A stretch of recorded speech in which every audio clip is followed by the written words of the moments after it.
like you can be obedient and not want to. Absolutely. Right? Or you could just follow because you want to. You know, I was obedient for a long time, but now I follow. You know? Because I understand the intentions my parents have for me, and the things that they say sometimes takes me years to decipher. But some things you really don't understand until you older. Yo, what's up, everybody? You listening to the What I Know Now podcast about life inside the juvenile justice system and what it's like to turn things around after. I'm Bilal, and I've been through it. And my name is Cole Williams. I am an advocate, a father, and I entered into the Juvenile Detention Center because my son was there. We're gonna sit down with young men and young women who've been through the juvenile justice system, just like Bilal. And we'll talk about how they got in, how they got out, and what they know now. We're here to break down those walls, have some raw conversations, and hopefully change some lives along the way. Let's get into it. We're here with Abdul Ciise. So Abdul is a nickname that I go by because everybody can't say my full name. My full name is Abdul Ciise. It means gracious. That's what my father told me, you know. All of my siblings have different, you know, Somali names. That's where I'm from. And it all means something individually. But my name means gracious. And yeah, that's the origin of my name. Okay. Yes, okay. sir. And you go by Abdul for short. I can't say Abdul Ciise every time, man. Yeah. And it's just a lot to explain every single time. Makes sense. You know? But on in public places or on podcasts, something like this, I mean, you know, my full name is Abdul Ciise Mohammed Ciise Amoy. And my name is Abdul Ciise. My father's name is Mohammed. His dad's name is Ciise. His dad's name is Amoy. Wow. So my name is my lineage. Yeah. And so I'm blessed. I'm blessed to know where I'm from. I'm blessed to know everybody that came before me, and that's why I work hard. Yeah, that's beautiful. There's so many things I want to say, but we got to get started. And maybe I'll circle back to that richness because I think it reflects a conversation that Bilal just did with a group of students in terms of helping them identify, you know, who named them and what was the meaning behind their names. And I know there's a lot of power that's connected to what we call ourselves and what we answer to. And so I think it's really interesting that your name has such a beautiful lineage connected to it. And I just wonder how that fits in the overall infrastructure of who you are. And so I'm just wondering, as we unpack this, you know, tell us a little bit about who you are. Man, that's a deep question. Absolutely. You know, I want to give y'all a real answer. Who am I? You know, at the core, I'm another human trying their best. Okay. That's at the end of the day, no matter what I accomplish, you know, what I end up doing, I'm just another human trying their best. And that's really who I am. Now, the life that I've lived and the experiences that I've had, you know, I'm a Somali immigrant. My family moved here in 2008. Didn't speak any English. Knew nothing. You can't tell. I don't have an accent. You know what I'm saying? Yeah. But my older siblings do. I have 5 siblings. I'm the youngest. That plays a big part into my identity. You know, I move slowly, but I'm really dumb. I can't even lie. I'm the youngest. You know, the youngest is always sometimes the loudest, you know, brash. Just they make stupid, dumb decisions really quickly. And I have all of those things. Okay. But at the same time, I learn from all of my siblings. You know, so as young as I am, I'm also the smartest, I would say, in my head, because I have the privilege of being able to learn from every mistake they made. I'm an educated black man. That right there, I'm about to finish my master's degree. Eventually, I'll get my PhD.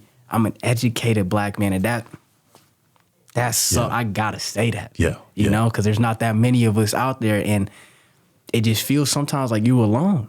You know what I'm saying? When you're trying to accomplish, you're trying to do big things, and you're the only black man in your space. Yes. You know, you're the only black man in your class. You're the only black man in the leadership position. You're the only black man that's wearing a suit to work every day. And, you know, people wonder, like, who is this person? Yeah. I'm another human trying their best. Man. That's who I am. That's beautiful. Man. That's beautiful. Yeah, I think it speaks to the Delta Project, this whole conversation around how do we support young people that are involved in our juvenile justice system when so oftentimes than not, when we think about kids in our system, we see them as criminals and we forget the fact that they are children. And I think that what you just shared in terms of this idea that we are really humans having a human experience. and that we are all in the same boat trying to figure this thing out one day at a time. And so thank you for just connecting us back to the origin of why this stuff is so important, that we are human, just trying to figure it out. Absolutely. And I think when we talk about identity, it's important to understand who you are and what you believe in and what you may represent. Like you said, knowing your lineage with your name and your parents' parents, and things like that. That plays into your identity and who you is as a person, and you carry that with you. Yeah. You know, and I think that's important for anybody who may be watching this, any young man who may be watching this, is knowing your identity. Even if you don't want to identify with certain things that you may have came from, but knowing the identity and knowing the lineage and knowing the history, I feel it's important to really grasp, understand that yourself, and what you want to be and what you want to become. So that's huge. Thank you. Absolutely.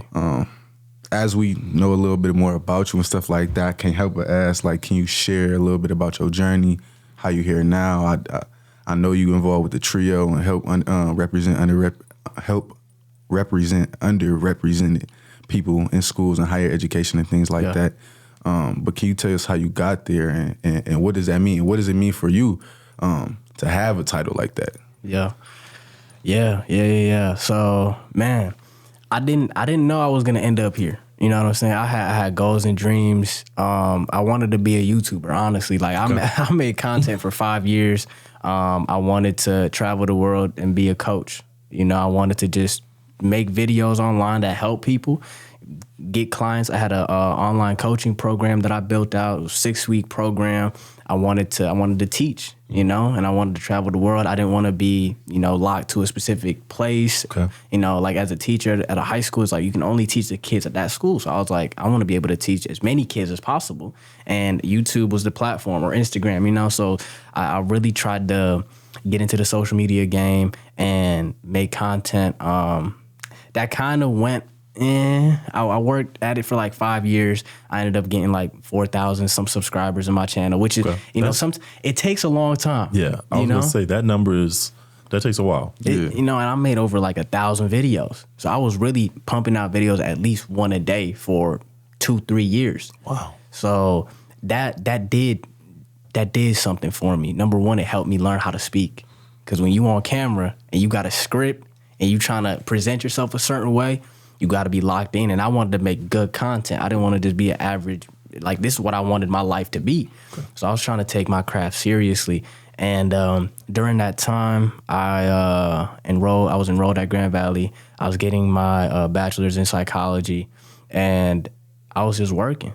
Now, along the way, my freshman year, long story short, man, my dad wanted me to be a doctor. Okay. My dad wanted me to be a doctor. In Somali, that's what he wanted to be, but it's difficult because there's not that many people that get opportunities, you know? When you're in Somalia, like, for you to be able to get the chance to go to a medical school, you have to be pretty much the best student in your school, and you might be lucky enough to get a scholarship that sends you to Italy or something like that. So the opportunities were very far and few, and when me and my siblings came here, my dad and my mom just pushed us. Education, knowledge, because they knew how scarce those opportunities were where we came from. And so now I'm getting my master's. My sister's a nurse. My brother's, y'all gonna freak out when I tell you how, like, my sister's a nurse. My brother is an IT. He protects the networks of top secret generals in the Army. My brother, older than him, just finished his master's in applied computer science. He's a senior software engineer. My 2 oldest brothers, one of them is stationed in Iraq. The other one is now looking for jobs. He's a cybersecurity major. He graduated. My brother younger than him. So it's like everybody did cool stuff because my parents knew the power of education. And that really hit me. You know, along the way, I was like, okay, you know, I really like teaching. I want to help students, young adults. That was kind of always the demographic that I targeted. I want to work with young people because I'm like, young people are the future. Yeah. You know, like me, we the future. Not saying you not the future, but you did as much as you could. Absolutely. And now you're trying to, that's how it's supposed to be. Absolutely. You know, and I'm like, okay, if the young people have a good head on their shoulders, they know what they doing, they have the morals, the values of a just society, you know, then it's like everything's just gonna work out. Yeah. And so that's who I wanted to influence. That's who I tried my best to support. And eventually I found this, one of my mentors told me about this master's program. He said, hey, Abdul, I think you'd be really good at this. Now at that time, I was like, I could keep making content, or my brother would always say, hey, look, man, you're going to need something to feed you. You're going to need something to feed you. You might have these goals, you might have these dreams, but I wasn't making any money from my channel. Okay. So he's like, bro, you need something to feed you. I said, as much as I didn't want to listen to him, okay, I had to. So I'm like, all right, bro. Come on, big brother. And I'm lucky I have big brothers, man. If I didn't have that, I don't know where I'd be. And so I listened to my brother. I went into this master program. I listened to my mentors. I listened. That's a big key. I listened. Yeah. You know, and I followed the advice of my elders. And now I'm in this master's program. I really found myself like being able to connect with young Black men.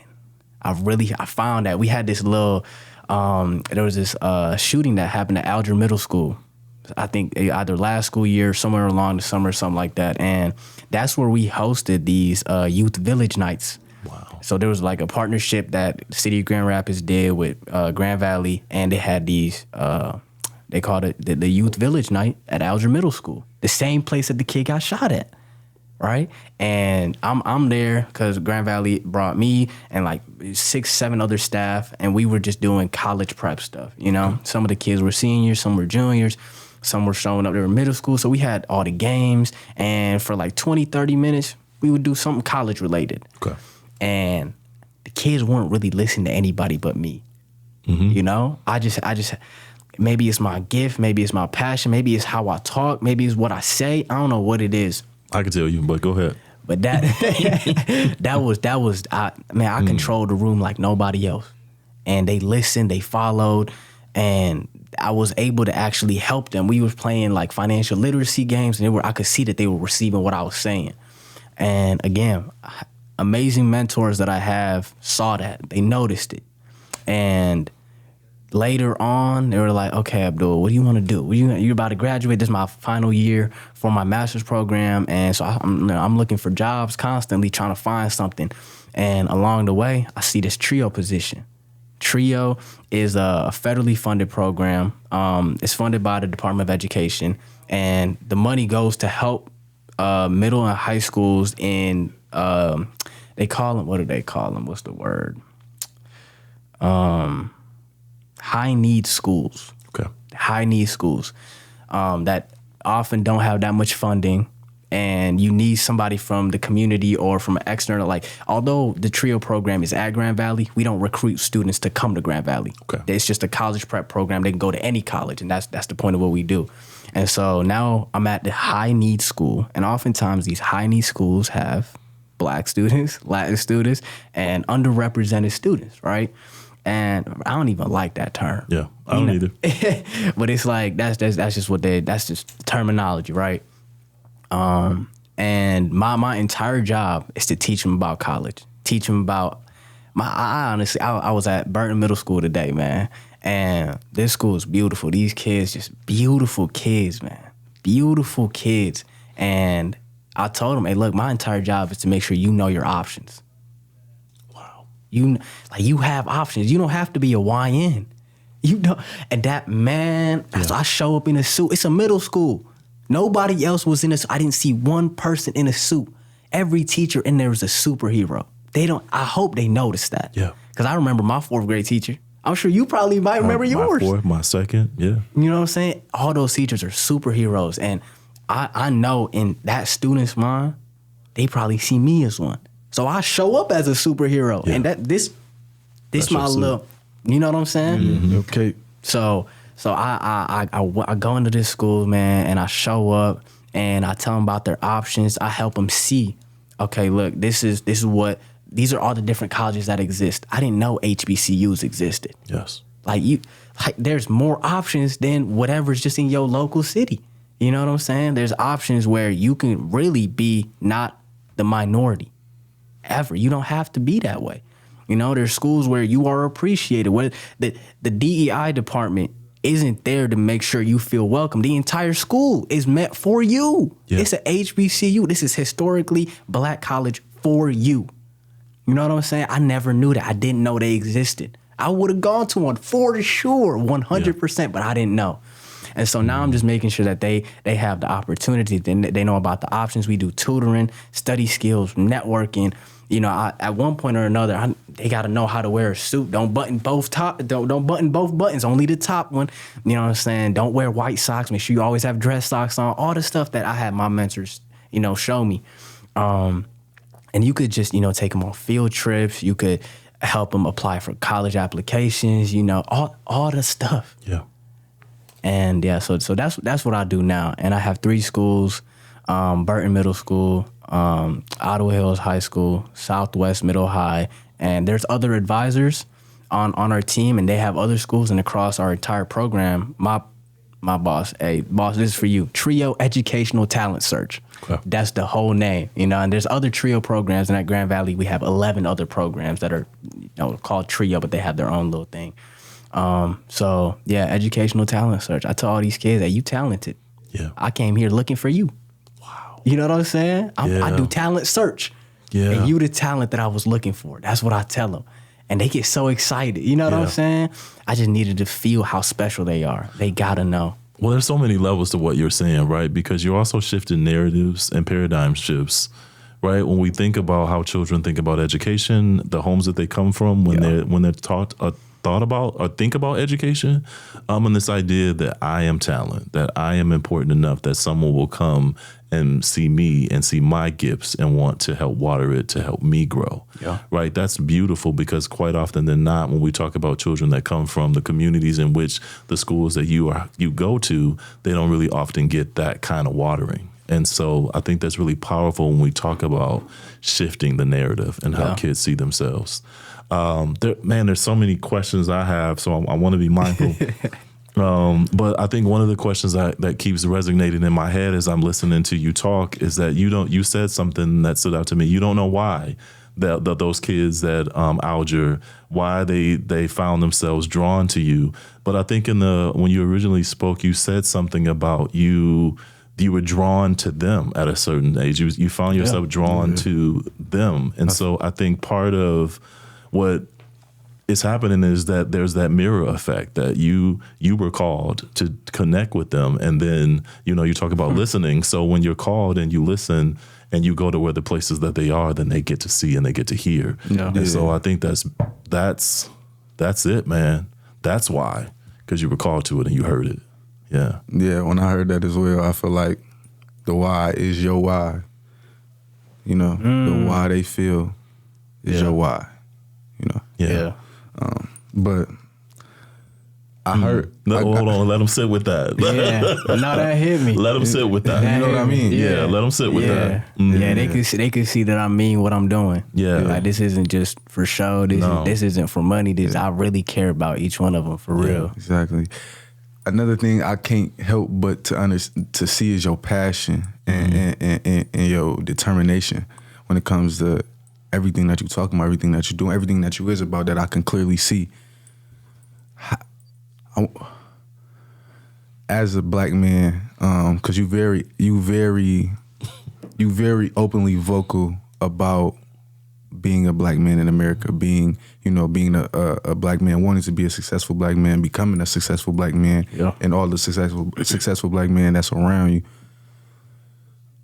Being coming to this country as an immigrant, like how was you able to kind of switch the narrative around, like where even though your parents was telling you this, I'm pretty sure you had outside influences that you could have easily swayed and fell into something that's way easier, because I don't know how you grew up. I don't know like the intricate details around that, but I know just being a black man in America in general, the stress and trauma that it brings and things like that. It's easy to fall into traps. It's easy to fall into influences. It's easier to go the easier route instead of taking the harder route that you took. How did you navigate it? And I want to say, how did you get to a spot where you were comfortable in that? Yeah, I can't take any credit for how I did that. It's a better question, maybe, or a different way to phrase it. How did y'all do it? Because it definitely wasn't me. I have phenomenal parents. Like, I have phenomenal parents. And I know that's a lot of the work you do is making sure parents are parents. Yeah. So, and I think what you're saying is extremely spot on, right? Because what I'm also thinking too is that I've also had the opportunity to work with families that have come from all over the country. And when their children get here, this concept of assimilating to this culture itself can be really, really difficult. Yeah.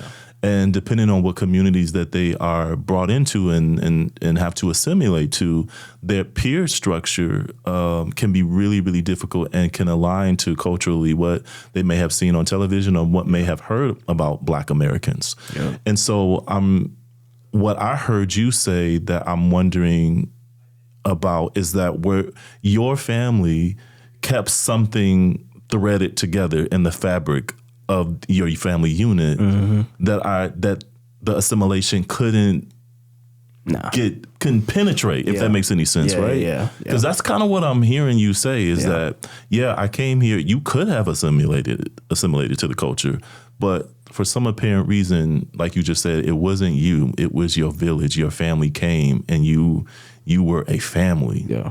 And you had parents that said, this is what you will do. And you were obedient to that. You have to be. You have to be. There's no choice. You are obedient to your parents. That's a child's job. And that's the only thing. You listen to your parents. If your parents aren't there, I can't, man, I'm 23. I still don't know what I'm doing sometimes. Yeah. If I was 15 and I didn't have my dad and mom. Okay, now we talking. You know what I'm saying? Okay. I couldn't, no way. No way, man. Hey, remember when I said I was dumb and stupid? Mm-hmm. Yeah, man, I got suspended, middle school for pantsing a kid. Oh my goodness. That night, I ain't even want to see my parents. I was like, they gonna freak out. You know what I'm saying? When the principal called, I was like, how am I gonna explain this? Okay. Like, that's just like, I'm like, when you do something bad, right, sometimes you feel bad. You know what I'm saying? Yeah. But if you know you let people you love down, that hurts 10 times more. Yeah. So I always had that, and my dad would always say, protect the family. Don't make sure you're not the reason our family gets hurt. And that just means if you're representing the family name incorrectly, that means stuff is happening to the family because of you. Now maybe my older brother, somebody might ask them a question because of something I did just because of the way I represented my last name. So it's not just like me, every decision I make, I wasn't just making it for me. I'm making sure, like I said, Abdul Ciise, Muhammad, Isa, like that's all those people, that's who I'm trying to represent with my life. So it took a long time for me to be able to articulate that. When I was younger, it just felt like, I'm like, oh, I can't do that. I never understood it. You know what I'm saying? I would get in trouble because I wanted to, fit in with the other kids and stuff. Yeah. But like at the end of the day, I'm going home to my family. And we spoke Somali in the house. You know what I'm saying? So even though we were speaking English at school or whatever, when I came home, I'm speaking Somali with my family. And we always maintained our culture. My mom still cooks the same food. We still eat the same. Like you can be obedient and not want to. Absolutely. Right? Or you could just follow because you want to. I was obedient for a long time, but now I follow. Because I understand the intentions my parents have for me and the things that they say sometimes takes me years to decipher. Like my dad, man, I remember he went to every single conference ever. Every single school conference I had, your father was there. Yes. What feeling did that give you? Two things. One, not good. I didn't want him to be there. Not because I had bad grades. Nope. Go ahead. Because he would tell every teacher the same story. He said, man, when I was growing up, we had this class of conduct. We had a class of conduct. He would say, he said he grew up with the Catholic schools. Okay. Because the part of Somali where we grew up was colonized by Italy. So they had some Catholic schools. And, they taught in Italian and stuff like that. He speaks like 5 languages. Dope dude. But he would say, when I was growing up, we had a class of conduct. You know, you had English, math, science, but if you failed the class of conduct, you failed every other class. And he told every teacher this every year. I'm like, Dad, what you trying to say, man? He always asked the same question. What's his behavior like in class? Is he respectful? Is he talking too much? Is he distracting? I have a 4.0. Yeah. I'm like, Dad, why are you asking these questions? I feel like I'm the smartest kid in the class. Yeah. Didn't matter. It didn't matter. How was his conduct? Oh, Abdul sometimes talks a lot. Sometimes he doesn't raise his hand. Then he looks at me. Why are you being disrespectful to the teacher? Now I have to answer. I'm like, I'm not even being disrespectful. I'm just, I got all A's. Dad, look, didn't care. And it took me years to just understand that he was trying to build me. He was trying to build my character. Yeah. It didn't matter how smart you are. If you don't have character, it doesn't matter. You know what I'm saying? So I just told a kid that story today who got in a fight at Burton. You know what I'm saying? I'm like, I can't believe I just told him that story. Like my dad, like, so that took me years to decipher because I hated him for that. I'm like, well, like, it didn't make sense. But some things you really don't understand until you older. Yeah. Yeah, you'll be surprised as you get older and you transition from 23 to 24 to 25 that so much of what your father placed in you will come out. Yeah, for sure. That take me back to like when I was younger, everybody used to always say like, man, you think you know everything. I was like, nah, I don't think I know everything, but I acted like I knew everything. And now now that I'm older, like I seen like certain things I did or I may have said gave off the impression that I felt like I knew everything. So, for sure, you definitely got to get older to realize certain things about yourself and things that people may have said to you. I'm still learning. Yeah. Man, so I see you big with advocating for mental health. Yeah. I see you big for advocating for mental health. Why? Why is mental health important for you? That's a good question. I mean, if you don't have peace, you have nothing. You can't work as hard. You can't effectively communicate your ideas. You can't sleep as well. You can't eat as well. Like that's the foundation of my life. Mm-hmm. You know, I don't do regular therapy. I do hypnotherapy. Okay. I just told my therapist, hey man, I need this every week.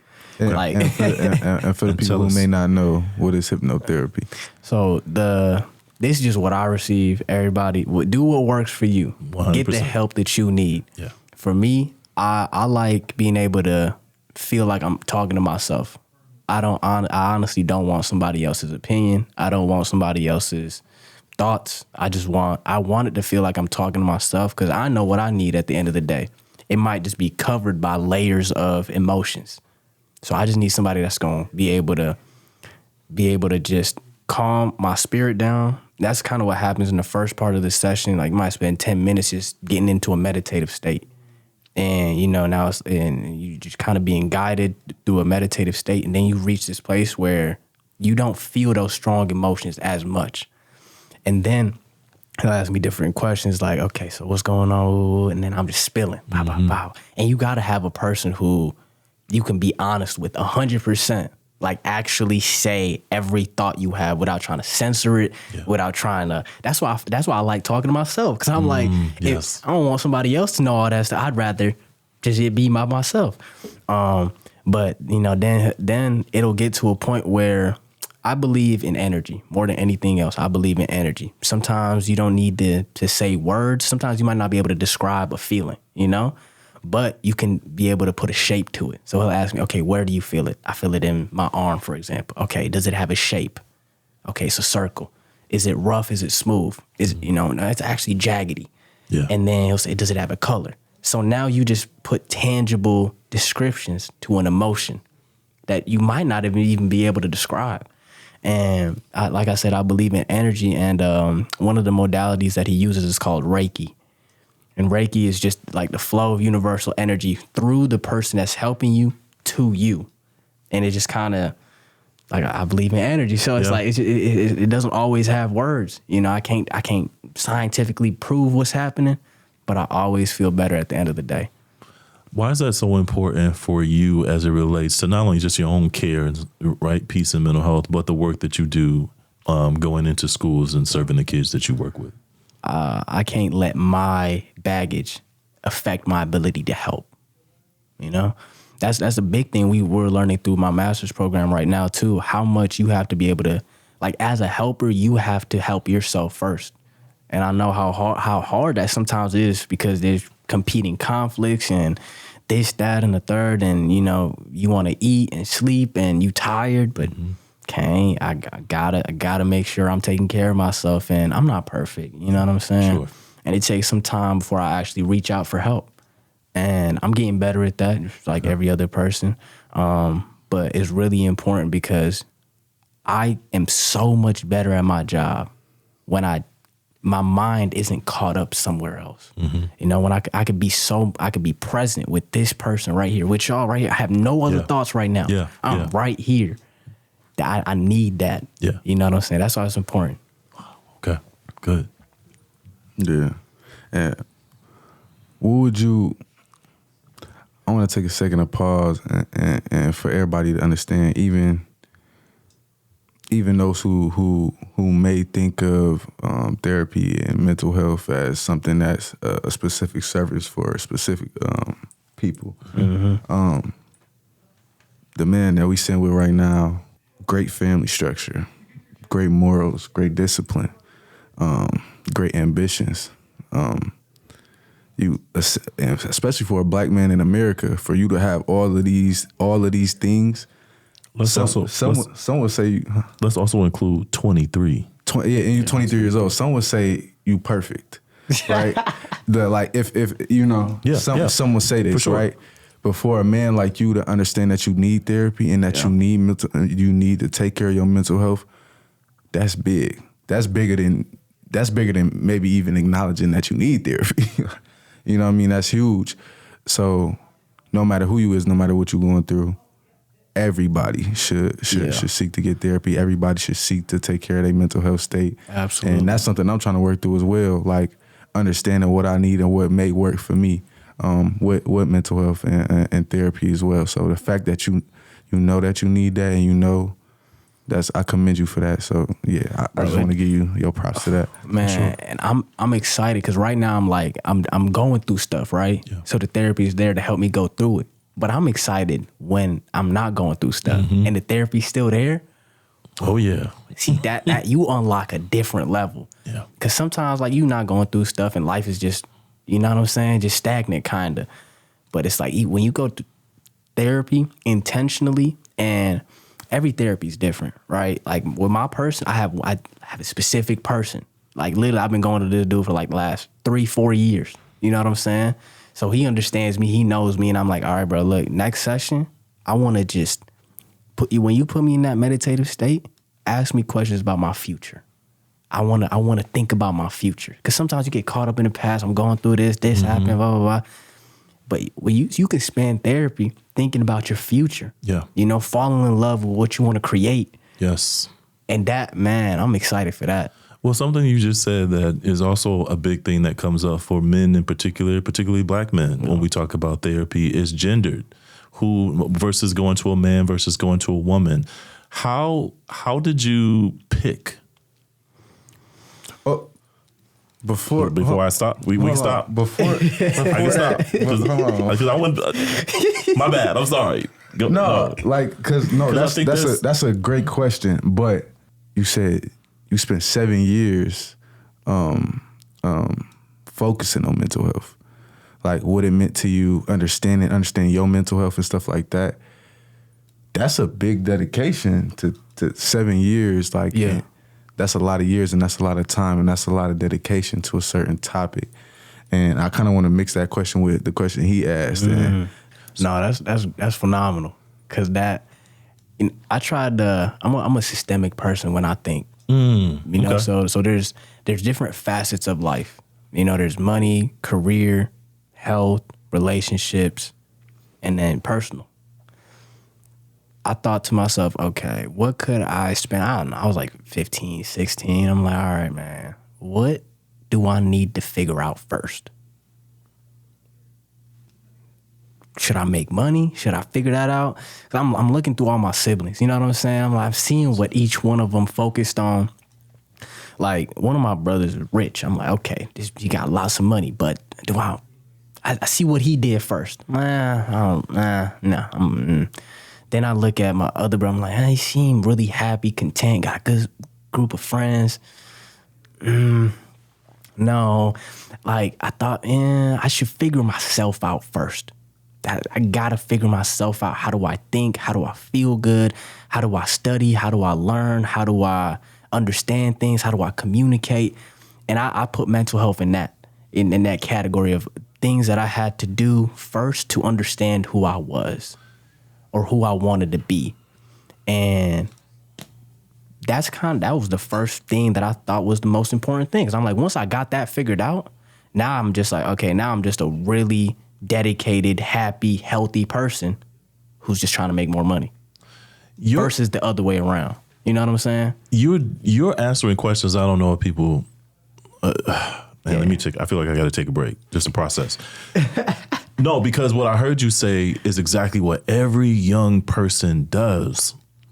You had your brothers to look at and say, oh, well, he did this, he did that. They all did a variety of different things. And so you were a great observer, because you started off with saying I'm a student. Yeah. But you were a great observer of all of the things they did. And based on that, you decided for yourself at 14, 15, okay, let me sort of do my own self-analysis. So many young people that we serve do the same thing, but they don't have your brothers. They have a variety of men that they examine. I saw him across the street. I saw my brother go this route. I saw my friend go this route. But many of their friends sometimes take a very similar pathway. And then they start to, well, you know what? If he did it, he did it, he did it, he did it, my father did it, my uncle did it, my brother did it. They all took this path. But they don't do the assessment part until later on. You gotta evaluate. Yeah. And I wonder how that fits into the work that you do when you're talking about, because you're working with, what's the age ranges you serve? 6th grade all the way until seniors. So 6th grade to seniors. So when you walk into that space with that history, and I'm assuming sometimes the work that you do is not just about educating them and preparing them for college, but you're also in the midst of conflict resolution. Are you doing some of that? Okay. Sometimes, yeah. Okay. And when you're in that space, how does that rich history of yours show up? What are some of the tools that you use? Kind. Say it again. I'm kind. I'm patient. Come on. Man. Come on. Kids are already going through it. I can't be another person who just adds to it, because I know what that's like. You know what I'm saying? I'm like, man, I'm already in trouble. I already don't feel good. And now you yelling at me too. I got another person. So I tried a different approach, man. I'm like, okay, let me see what they was thinking. I'm just asking a few questions. I like questions, man. I like words. I mean, people don't understand. You can communicate and change the world. You said, my eyes water. You use a really important word that a lot of people don't use. Say it again. You start off with what? Kind. Yeah. We forget that kids need people to show up and simply be kind. For real. Yeah, that's a kid right there. Like, that's okay, man. You know, we forget, man. We really forget. We treat them like they were supposed to know to do better. I'm like, bro, I didn't know. Yeah. So I see myself in a lot of it, man. And so in everybody you can see yourself. Yeah. If you really take the time to listen, everybody you can see yourself. And so you're like, man, we all connected. I can't treat you like that. Yeah. You know, and you feel some type of way, especially when you pinpoint just one thing. People like themselves the most. You know, so I'm like, if you can see yourself in every person, you like them as much as you like you. Yeah. So I try to find those little things, and eventually I get to a point where I'm like, I don't need to look to find that part of you that's like me. I know it's in there. Yeah. So I'm going to just treat you as best as I can. Hey, I need a minute. That caught me off guard. Yeah, We just, man, we had a great conversation. We got great insight. We got great information from you. One thing I want to know is, how do you stay inspired to do the work that you do, and to try to finish your goals and chase your goals?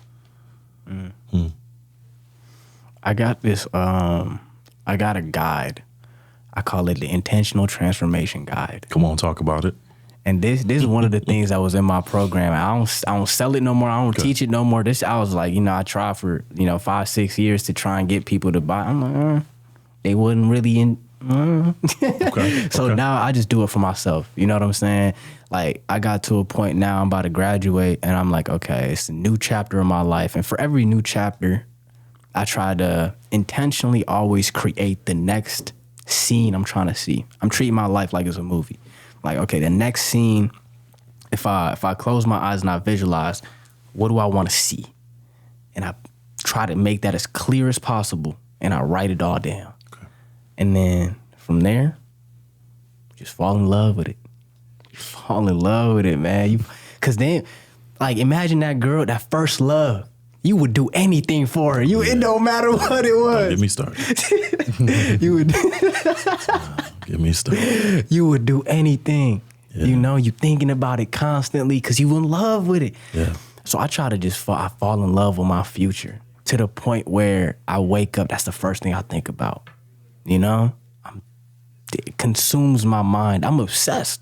Because at that point, you can create anything. Every successful person will say you need to be obsessed, but they never tell you how. You know what I'm saying? Yeah. They just give you all this stuff. I'm like, look, I got this guide. I read it every night, every morning. And some days I'll meditate just to visualize the life I'm trying to create. And I don't fight for it. I don't work hard for it. It's mine. You know what I'm saying? I see it every day. And it just happens. I can't even describe it. It just happens. And this is a tangible guide. Oh yeah. Right. And this is a guide that can be purchased.